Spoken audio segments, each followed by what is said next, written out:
The beginnings of the University of Manchester's long-standing involvement with the local community can actually be traced back right to its origins in the 19th century. The chemist Henry Roscoe initiated the science lectures for the people.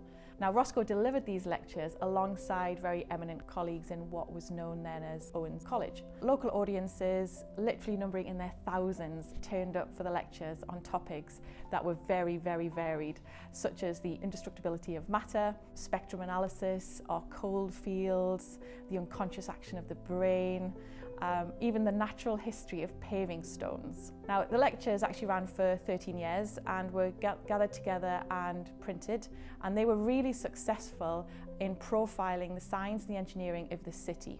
To celebrate Manchester being designated as European City of Science this year in 2016, the University of Manchester Library has digitised these lectures and will make them freely available online for everyone in the city to be able to access to them. This is a truly exciting development to digitise all of these lectures. At a time when there's so much talk of impact in higher education, it's fascinating to revisit one of the most exciting examples of this in operation. Now, these lectures were very appropriately named Science for the People. And I think that's a really, really important point, because I believe that every one of us are born scientists, and whether or not we choose to develop our scientific knowledge is up to us.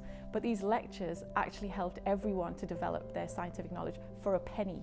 And so all of these people were going to these lectures and able to develop their scientific knowledge, able to unleash their inner scientist and engineer in them. I think that would be quite interesting to see the attendance lists of some of these lectures, and maybe, you know, they were the future scientists and the future engineers who were helping to solve those big engineering grand challenges of the Victorian era. I would urge anyone to go out and read these amazing lectures, and it doesn't matter where you are or who you are. You could be an academic at the university or someone just sitting at home who wants to be inspired by science. They're actually freely available for everybody.